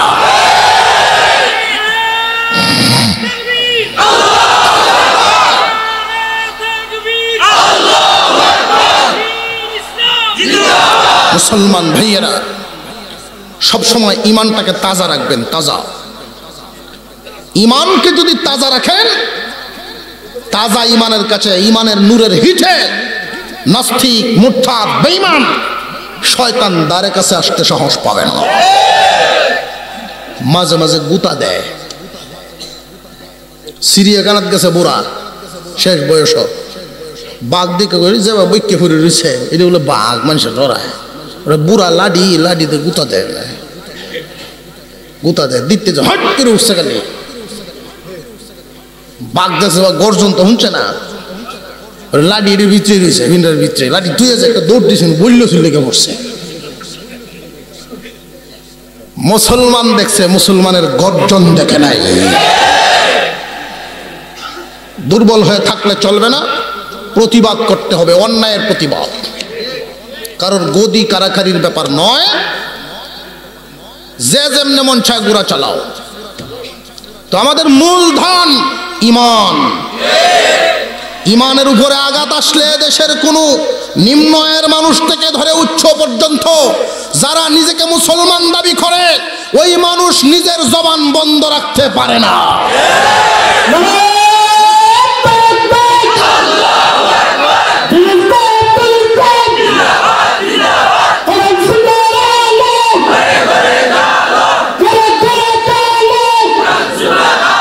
মুসলমান ভাইয়েরা, ভাইরা আমার, আলেম ওলামাদের বিরুদ্ধাচরণ যারা করে আমাদের বড়দের থেকে এই কথাটা চলে আসছে, কিতাবের মধ্যে আসছে, ওদের জন্ম নিয়ে সন্দেহ থাকে। খুব সাবধান থাকবেন এই ক্ষেত্রে। সরল সহজ মানুষ কথা একখান কয়ে নিছে 3 তালাক, মনে আছে না? মহিলা কিছু মাসালা জানতেন, পর্দার আড়ালে চলে গেছেন। ফয়সালা হওয়া লাগবে, আগে ফয়সালা হোক, পরে দেখি কি হয়। কান্দন শুরু করছে, সুন্দর বউ গেলে অবস্থাটা কি?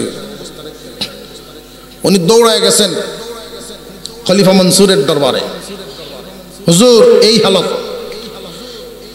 দেখি উনি মুফতিদেরকে ডাকছেন, মুফতি সাহেবরা তো ফতোয়া দিতেছেন, একটা মানুষ যতই সুন্দর হোক, চাঁদের চাইতে সুন্দর কেমনে হইব? মানুষ যতই সুন্দর হোক, চাঁদের চাইতে সুন্দর কেমনে হইব? তালাক তো হয়ে গেছি। অবশেষে আপনার আমার মাযহাবের ইমাম নোমান ইবনে সাবিত, ইমাম আবু হানিফা রহমতুল্লাহ আলাইহি, উনি উপস্থিত। উনি বলেন তালাক হয় নাই। সবাই তো খেপে গেছে, তালাক হয় নাই মানে? যে হ্যাঁ তালাক হয় নাই। যে আমি একটা সূরা তিলাওয়াত করতেছি, ভুল হইলে লুকমা দিয়েন। উনি পড়তেছেন ওয়াত্তিনি ওয়াজ্জাইতুনি ওয়া তুরি সিনিনা ওয়া হাযাল বালাদিল আমিন লাকাদ খালাকনাল কামারা ফি আহসানি তাকওয়িম। এমনি লুকমা শুরু হয়েছে। লাকাদ খালাকনাল কামারা হবে না ইনসান হবে। লাকাদ খালাকনাল কামার বলতেই বলেন হুজুর ভুল হইতেছে, ইনসান হবে। আল্লাহ তো ফতোয়া দিয়ে দিছেন, এইটা নিয়ে তো আমরার কোনো ফেসানোর সুযোগ নেই। এই পৃথিবীর মুখে মহান মাওলায়ে কারীম চারটা বস্তুর কসম খায়া ঘোষণা দেন, নিশ্চয়ই নিশ্চয়ই মানুষকে আমি সৃষ্টির সেরা সুন্দর করে বানাইলাম। তালাক তো হয় নাই, কারণ চাঁদের চাইতেও সুন্দর মানুষ। যে মানুষটা কালো, হাত পাও নাই, সেও চাঁদের চেয়ে সুন্দর। কেন জানেন? আমরা প্রশ্ন ছিল, আল্লাহ অন্ধকারে বানাইলা, মাটি দিয়ে বানাইলা, আমরার পেটের ভিতরে যা আছে সব ময়লা, আর এই জমিনের পেটের ভিতরে যা আছে স্বর্ণের খনি, গ্যাসের খনি, তেলের খনি।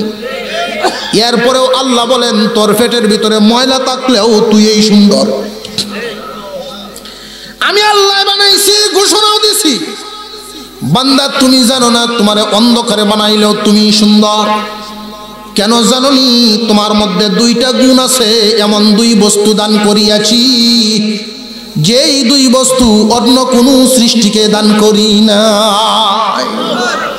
মহান মাওলায়ে কারীম বুঝায় দিলেন, রে বান্দা, চাঁদ তোমার চাইতে আলোকিত ঠিকই, কিন্তু তোমার চাইতে গুণান্বিত নয়। সূর্য তোমার চাইতে আলোকিত, কিন্তু তোমার চাইতে গুণান্বিত নয়। 2টা গুণ তোমার মধ্যে আমি এমন দান করলাম যেটা ওদের মধ্যে দান করি নাই। খুব ভালো করে বুঝবেন। আল্লাহ বলেন, বান্দা 1 নাম্বার হলো তোমার ভিতরে আমি আল্লাহ রুহু ঢুকাইছি। চাঁদের ভিতরে চাঁদ আলো দিতে পারে, চাঁদ কিন্তু রুহু পায় নাই। স্বর্ণের আসমান, বিশাল আসমান, কিন্তু আমি আল্লাহ তুমি মাটির মানুষটার ভিতরে রুহু ঢুকাইলাম, চাঁদের আসমান রুহু দেই নাই। রুহের কারণে 1 নাম্বার গুণ, রুহের কারণে তুমি সুন্দর। এই পৃথিবীতে প্রথমত 2 প্রকারের বস্তু আছে, এক প্রকার হলো প্রাণী আর এক প্রকার হলো অপ্রাণী। তুমি রুহের কারণে অপ্রাণীর থেকে সেরা, কারণ তোমার রুহু আছে, অপ্রাণীদের রুহু নাই। এবার আসুন প্রাণীদের থেকে আল্লাহ আমাদেরকে কেমনে সেরা বানাইলেন। রুহু তো গরুরও আছে, আছে না নাই? আল্লাহ রাব্বুল আলামিন বুঝায় দিলেন, বান্দারে অন্যান্য প্রাণীদেরকেও আমি রুহু দিছি, তোমারেও রুহু দিছি, কিন্তু তোমার যেই অঙ্গ প্রত্যঙ্গ, এই অঙ্গ প্রত্যঙ্গ অন্যদেরকে দেই নাই। এইভাবে অন্যান্য প্রাণীদেরকেও অঙ্গ দিলাম, তোমারেও অঙ্গ দিলাম। অন্যান্য প্রাণীদের অঙ্গে কাজ করে একটা, তোমার অঙ্গে কাজ করে অনেকটা। যেমন ধরেন জিহ্বা, জিহ্বা গরুরও জিহ্বা আছে না নাই? এই জিহ্বার মধ্যে আল্লাহ পাক রব্বুল আলামিন একটা কুদরতি শক্তি দেন, এটার নাম হলো কুওয়াতে যায়কা। স্বাদ বোঝার শক্তি, স্বাদ শক্তিটা শুধু মানুষের স্বাদ বুঝে না, গরুও বুঝে। যারা গরু পালেন এরা তো ভালো বুঝবেন, গরু কি সব খাবার সমান খায় না কোনোটা বেশ কম আছে? কোনোটা কম খায়, মজা লাগলে কোনোটা বেশি খায়। এতে বোঝা গেল মজা বেমজা সেও।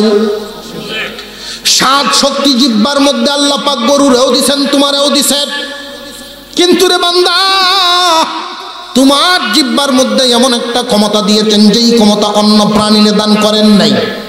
আল্লাহ পাক রব্বুল আলামিন বলেন, আর রহমানু আল্লামাল কুরআন খলাকাল ইনসানা আল্লামাহুল বায়ান। আল্লাহ পাক বলেন, বান্দা তোমার জিহ্বার মধ্যে আমি কথা বলার শক্তি দিলাম। মানুষ সৃষ্টির সেরা সুন্দর, এই কথাটা বুঝে আইছে তো? 4 আয়াতের মাধ্যমে আমরা বুঝলাম মানব সৃষ্টির সেরা সুন্দর। মানুষ কি শুধু বিশ্ব সুন্দর না দুনিয়ার জাহান সুন্দর? এই পৃথিবীর জমিনে একবারে পাতালপুরি থেকে নিয়ে সিদরাতুল মুনতাহা পর্যন্ত যা কিছু আছে দুনিয়ার সুন্দর একমাত্র মানুষ। আল্লাহ পাক সবচাইতে মানুষকেই সুন্দর করে বানাইছেন।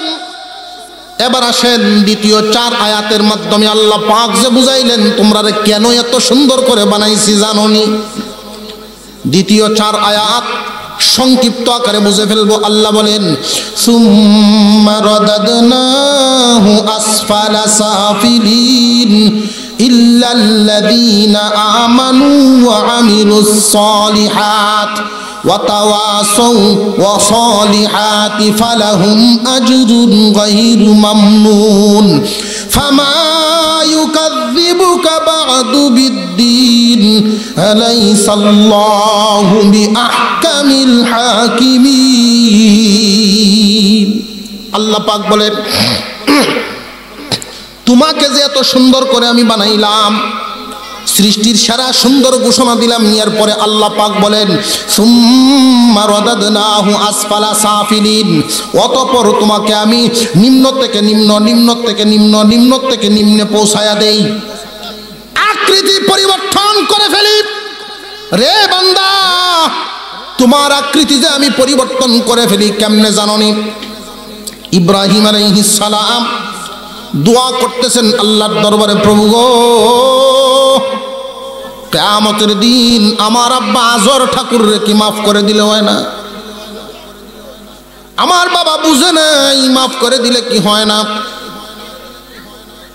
আল্লাহ বলেন, কোন কাফিরের পক্ষে দোয়া করলে আরেকবার কিন্তু ভালো হবে না। ও প্রভু, হাসরবাসীর সামনে যখন গলায় শিকল লাগায়া টানিয়া নিতে থাকবে, তখন মানুষ একজনের একজনকে জিগাইবে এই লোকটাকে। মানুষ বলা বলি করবে ইব্রাহিম পয়গম্বরের বাপ। আল্লাহ তখন তো আমার লজ্জা হবে। এই জন্য তোমার কাছে বলি, আমার বাবারে কি মাফ করে দিলে হয় না? আল্লাহ পাক জিবরাইল আমিনকে বলেন, ও জিবরাইল, আমার বন্ধুকে খবর জানায় দাও, বুঝায় দাও। জাহান্নামের চিত্রটা তুলে ধরলেন, তাকায় দেখেন খলিলুল্লাহ ইব্রাহিম আলাইহিস সালাম তাকাইলেন, তাকায় দেখেন বিশাল আকারের একটা জানোয়ার আগুনে জ্বলেল। আল্লাহ, এই প্রাণীদেরকে তো জাহান্নামে দেওয়ার ওয়াদা আপনার নেই। এই প্রাণীরা তো মাটি হয়ে যাওয়ার কথা, এই প্রাণীটা দাও দাও করে কেন জ্বলতেছে? আল্লাহ পাক বলেন, রে পয়গম্বর, এটা প্রাণী নয়, এটাই তোমার বাবা আজর ঠাকুর। আমি আল্লাহ তোমার এত সুন্দর করে যে বানাইলাম, তোমার চিত্রটা আমি আবার পরিবর্তনও করতে পারবো। পরিবর্তন করার মতো ক্ষমতা আল্লাহর আছে না নাই? আরো জোরে কোন আছে না নাই? উদাহরণ হিসেবে আল্লাহ পাক আমরার বডির মধ্যেই দেখায় দিছেন, তোমারে তুমি দেখো। এমন একটা সময় ছিল কোনো দাড়ি ছিল না, খুব কোমল ছিল মুখটা। এই মুখ আস্তে আস্তে বড় হয়, উপযুক্ত বয়সে যখন পৌঁছে গেলাম তখন একটা দুইটা দাড়ি হয়। মানুষের মধ্যে কত পরিবর্তন আসে খুব ভালো করে বুঝবেন। পরিবর্তন আসে, এমন একটা সময় ছিল আমরা নিজেরা নিজেদের সৌন্দর্য বুঝতাম না। নাক দিয়ে পানি পড়তো, হাত দিয়ে মুছতাম। আছে না? ওটা দিয়ে আবার এমনি মুসাদালানি আসিল না এমন সময় যেই মাত্র 20-22 বছর 17-18 বছরকে হচ্ছে যাইতো তখন 3 আঙ্গুলের চিরুনি বাপ ধরে ছোট ছোট আয়না নিজের বুঝ নিজে শিখছে সৌন্দর্যতা বাড়ায় এরপরে কি পরিমাণ 50-55 বছর বয়স হয়ে গেছে এরপরে এই দাড়ির উপরে কি গজব চালাইছো শেভ কি পরিমাণ সাসা চাচ্ছ তুমি এরপরেও তোমার সৌন্দর্য কি তুমি ধরে রাখতে পারছো না কি রে বান্দা তোমার এই চামড়া তুমি যতই কিছু করো না কেন আস্তে আস্তে ডিল হয়ে যাবে এক সময় তোমার ধাপটে তোমার নাম শুনলে এলাকা তরতর করে কাঁপতো আমি আল্লাহ তোমারে দুর্বল বানায়া বানায়া বানায়া বানায়া এমন করে দিলাম আরেকজনের সাহায্য ছাড়া তুমি বসা থেকে উঠতে পারো না আরেকজনের সাহায্য ছাড়া তুমি বাথরুমে যাইতে পারো না এমন দুর্বল করে দিলাম তোমারে আমি বুঝাইয়া দিলাম পরিবর্তন করার ক্ষমতা আমি আল্লাহর আছে আল্লাহ পাক রব্বুল আলামিন বুঝাইয়া দিলেন রে বান্দা এই পৃথিবীর জমিনের সুন্দর তোমরারে বানাইলাম যেই ব্যক্তিটা ইমানদার সেও দুনিয়ার সকল কিছুর সুন্দর যেই ব্যক্তিটা ইমানদার না যার ঈমান নাই সেও কিন্তু দুনিয়ার সুন্দর আল্লাহ পাক ইনসান বলেছেন এখানে মুমিন বলেন না ইনসান বলতে যা আছে মানুষ বলতে যা আছে সমস্ত মানুষেরাই দুনিয়ার জাহানের সুন্দর আল্লাহ তাআলা ঘোষণা দিলেন লাকাদ খালাকনাল ইনসানা ফি আহসানি তাকওয়িম নিশ্চয়ই নিশ্চয়ই মানুষকে আমি সৃষ্টির সেরা সুন্দর করে বানাইলাম যে আল্লাহ মানে সেও সৃষ্টির সেরা সুন্দর যে আল্লাহকে মানে না সেও কিন্তু সৃষ্টির সেরা সুন্দর কিন্তু মাওলানা কারীম ঘোষণা দিলেন রে বান্দা কিছু কিছু মানুষের জন্য অবস্থা হবে পরিবর্তন আমি আল্লাহ এমন ভাবে নিচু থেকে নিচু নিচু থেকে নিচু নিচু থেকে নিচু পরিবর্তন করে দেব পরিবর্তন করিয়া এমন এক অবস্থা হবে আমি যখন কিয়ামতের কঠিন ময়দানে এদেরকে জাহান্নামে দিব মানুষের আকৃতিটা আল্লাহ বড় পছন্দ করে দিবেন আদম আলাইহিস সালামের বডিটা যখন বানানো হলো ফেরেশতারা আল্লাহর সামনে নিয়ে হাজির করলেন প্রভু গো বানাইলাম তোমার পছন্দের আদম এই যে আকৃতিটা আল্লাহ পাক রব্বুল আলামিন নিজের পছন্দের আকৃতি আদমের বডি মানব আকৃতিটা এটা আল্লাহর পছন্দের আকৃতি এইজন্য আল্লাহর পয়গম্বর বলেন ক্বালান নবী সাল্লাল্লাহু আলাইহি ওয়াসাল্লাম ইন্নাল্লাহা তাআলা খালাকা আদম আলা সূরাতিহি কত সুন্দর পছন্দের সূরত এই সূরতটা তোমাকে দেওয়া হয়েছে দুনিয়াতে দিলাম আমি আল্লাহর পক্ষ থেকে কিন্তু আখিরাতের জাহানে এই সূরত তোমার ঠিক রাখতে হবে তুমি যদি ঠিক রাখতে না পারো তাহলে এমন তোমার বদ আমলের কারণে যদি তুমি জাহান্নামী হও তোমার এই আকৃতি দিয়ে আমি জাহান্নামে দিব না কারণ এই আকৃতিটা আমি আল্লাহর বড় পছন্দের আকৃতি আমি আল্লাহর বড় পছন্দের আকৃতি মানুষের বডিটার মধ্যে খুঁজলে 4টা অংশ পাওয়া যায় মুহাম্মদ নাম লিখতে 4টা অক্ষর লাগে আল্লাহ পাক রব্বুল আলামিন মানুষের বডিটারই বানাইছেন মুহাম্মদ আকৃতি দিয়া মহান মাওলানা কারীম বলেন বান্দা এই বডিটা দিয়ে তোমার জাহান্নামে দিব না এই আকৃতি দিয়ে জাহান্নামে দিব না কোন আকৃতি দিয়ে তোমারে দিব জানোনি এই দুনিয়ার জমিনে যেই আচরণ তোমার মধ্যে বেশি পাওয়া যাইতো সেই জাতের আচরণের আকৃতির পশু বানাইয়া ওই পশুর আকৃতি দিয়ে তোমারে জাহান্নামে দেওয়া হবে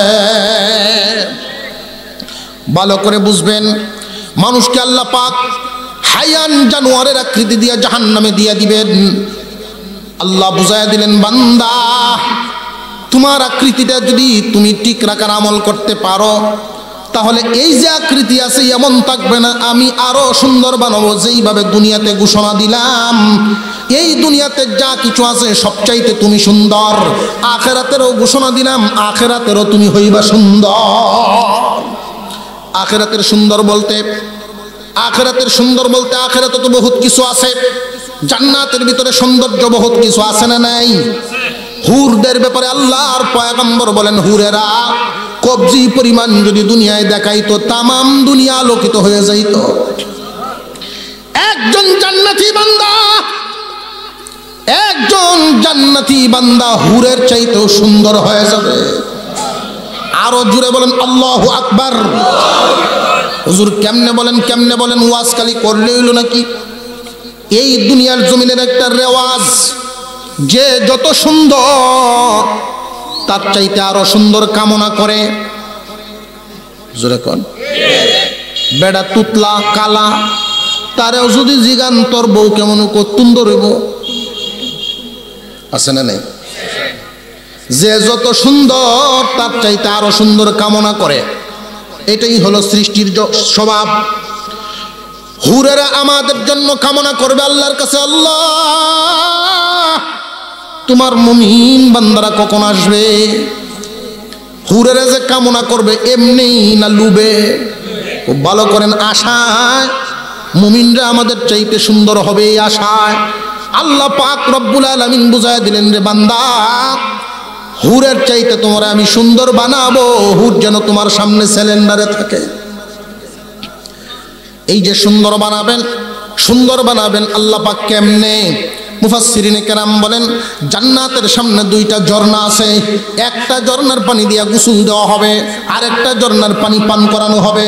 যেই মাত্র ঝর্ণার পানি দিয়া গোসল দেওয়া হবে, জান্নাতীদের বডির ভিতরে কয়েকটা পরিবর্তন আসবে। এক নাম্বার পরিবর্তন হলো জান্নাতীর বডিটা আর এই বডি থাকবে না। মানুষের ভিতরে দেখবেন কোনো মানুষ আছে উঁচা, কোনো মানুষ আছে একটু নিচা, আর এমন মানুষও তো আছে 26 ইঞ্চি, আছে না? ওই পানি দিয়ে যখন গোসল দেওয়া হবে 26-27 এইরকম কেউ থাকবে না, সবাই এক মাপের হয়ে যাবে। প্রত্যেকটা মানুষের বডি হবে আল্লাহর পয়গম্বর আল্লাহর নবী আদম আলাইহিস সালামের বডি। প্রত্যেকটা মানুষের বডি হয়ে যাবে আদম আলাইহিস সালামের বডি। প্রত্যেকটা মানুষের রং সুরত হবে রংটা হয়ে যাবে হযরত ইউসুফ আলাইহিস সালামের সুন্দর। প্রত্যেকটা মানুষের কণ্ঠ পাল্টায় দেওয়া হবে, হযরত দাউদ আলাইহিস সালামের কণ্ঠের মতো কণ্ঠ বানায় দেওয়া হবে। আরেকটা নিয়ামত দেওয়া হবে, হযরত মুহাম্মদুর রাসূলুল্লাহ সাল্লাল্লাহু আলাইহি ওয়াসাল্লামের মতো চরিত্র বানায় দেওয়া হবে। আরেকটা পরিবর্তন দেওয়া হবে, কোনো মানুষ মারা যাবে 1 বছর বয়সে, কোনো মানুষ 1 দিন, আবার কোনো মানুষ 1500 বছর হায়াত। আল্লাহ রব্বুল আলামিন প্রত্যেকটা মানুষকে সমপরিমাণ 33 বছরের যুবক বানায় দিবেন। 33 বছরের যুবক হইয়া তুমি যেভাবে জান্নাতের স্বাদটা তুমি গ্রহণ করতে পারো, বুড়া হইলেও মজা বুঝতা না, একদম ছোট হইলেও বুঝতা না। এই জন্য তোমার উপযুক্ত একটা বয়স দেওয়া হবে। এই যে নিয়ামতগুলো দিয়া যখন আল্লাহ জান্নাতে দিবেন, আল্লাহ ঘোষণা দিবেন, জান্নাতে যত নিয়ামত এই জগতের মধ্যে সৃষ্টি করলাম সেইখানেও তুমি পরজগতের সুন্দর। কিন্তু কিছু মানুষ হবে এমন যাদেরকে আল্লাহ তাআলা আকৃতি পরিবর্তন করে প্রাণী বানায় জাহান্নামে দিবেন। আল্লাহ বুঝায় দিলেন, সুম্মা রাদাদনাহু আসফালা সাফিলিন, নিচু থেকে নিচু, অধিক পরিবর্তন বানায় দিব তোমাকে, তোমার আকৃতিটাই পাল্টায় দিব। এমন এক পাল্টানো হবে তোমার মধ্যে যেটার প্রভাব খুব ভালো করে বুঝবেন। কোনো মানুষের স্বভাব হয় খুব হিংস্র, অন্যের সম্পদ লুটে নেওয়া, অন্যের উপরে জাপায়া পড়া, আক্রমণ করা, আছে না নাই? খেলা হবে ডাকা, আরো জোরে কন, ঘাড় মোচ খায় ফেলবে। এই জাতীয় স্বভাব হলো সিংহ, এই জাতীয় স্বভাব হিংস্র জানোয়ার। কিয়ামতের কঠিন ময়দানে যারা দিনকে অস্বীকার করে, দিনের বিরুদ্ধে অবস্থান নিয়ে এই জাতীয় অবস্থান করে, ওই মানুষগুলো কখনোই নিজের আকৃতি ঠিক রাখতে পারবে না। আকৃতি পাল্টায় দেওয়া হবে। বেটা সাহস কত বড়, গার মটকায় ফেলবে। বাংলাদেশের মুসলমানদের 92% মুসলমানদের দেশ। এদেশের মুসলমানরা আলেম ওলামাকে কত মহব্বত করে। নিজের গাছে একটা কিছু হইলে নিজে না খায় আলেমকে খাওয়ায়, নিজের চেয়ারটা ছেড়ে দিয়ে আলেমরে বসতে দেয়, নিজে একটা দোয়া করানোর জন্য আলেমকে দিয়ে পড়ায়, কবরে নামার জন্য নিজের বাবার লাশটা আলেমকে দিয়ে নামায়। এদেশের মানুষ আলেমদেরকে শ্রদ্ধা করে, সম্মান করে। 92% মুসলমানের দেশে উলামায়ে কেরামের ঘাড় এত নরম না।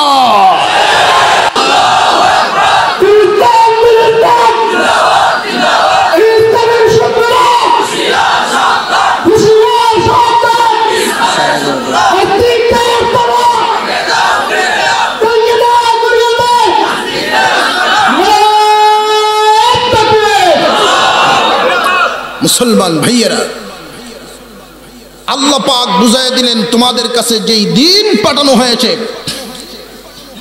এই দিনকে যারা অস্বীকার করবে, ফামা ইউকাযযিবুকা বা'দু বিদ্দীন আলাইসাল্লাহু বিআহকামিল হাকিমিন। আল্লাহ কি হাকিমদের হাকিম নন? হাকিম যারা আছে এই হাকিমদেরও হাকিম আছে না নাই? আল্লাহ বলেন আল্লাহ কি হাকিমদের হাকিম নন? বিচারকেরও বিচারক নন? এই কথা কেন বললেন খুব ভালো করে বুঝেন। বর্তমান জগতে এমন হলো, এমন আছে, পদের কারণে, চাকরির ভয়ে, যে আমি যদি কারোর কথা না মানি চাকরি থাকবে না, টাকা খায়া কলম উল্টা পথে চলে, এমন আছে না নাই? মহান মাওলা এই জন্য বলেন বিচারকেরও বিচারক আছে, হাকিমদেরও হাকিম আছে। আল্লাহ বলেন আমার দিন পাওয়ার পরেও, এত কিছু বুঝার পরেও, এত নিয়ামত পাওয়ার পরেও যারা আমার দিনকে অস্বীকার করে, আমার দিন মানে না, দিনের বিরুদ্ধে যারা অবস্থান নেয়, আমি এদের আকৃতি রাখবো না, পরিবর্তন করে দিব, তাদেরকে প্রাণীর আকৃতি দিয়া জাহান্নামে দিব। আর যারা ঠিক রাখবে, জীবন গেলে যাইতে পারে, আদর্শ ছাড়বো না, এই অবস্থায় ঈমান নিয়ে যারা দুনিয়া ছাড়তে পারবে, আল্লাহ পাক রব্বুল আলামিন বলেন দুইটা গুণ যদি সাথে নিয়ে আসতে পারো, তোমরা যে বানাইলাম জান্নাত দেওয়ার জন্য বানাইলাম, সৃষ্টির সারা সুন্দর করে বানানোর কারণ তোমাদেরকে জান্নাত দেওয়াটাই হলো আমার উদ্দেশ্য। আল্লাহ পাক বুঝায় দিলেন দুইটা গুণ সাথে নিয়ে আসবা, তাহলে এমন নিয়ামত তোমাকে দেব জীবনে কোনোদিন ফুরাবে না। ইল্লাল্লাযীনা আমানু ওয়া আমিলুস সালিহাত। সব মানুষের আকৃতি পরিবর্তন করে ফেলা হবে, শুধু দুই আমল, দুইটা গুণ যার মধ্যে থাকবে। এক নম্বরে ঈমান, দুই নম্বরে নেক আমল। ঈমান এবং নেক আমল, ইল্লাল্লাযীনা আমানু ওয়া আমিলুস সালিহাত, এই দুই গুণে গুণান্বিত যারা, এদেরকে যেই বদলাটা দিবেন আল্লাহ বলেন ফালাহুম আজরুন গায়রু মামনুন। আল্লাহ পাক বলেন এমন নিয়ামত দেওয়া হবে জীবনে কোনোদিন আর শেষ হবে না। আল্লাহ যেন আমাদেরকে ঈমান আমলের পথে সব সময় থাকার তৌফিক দেন, বলুন আমিন। আরো জোরে বলেন আমিন।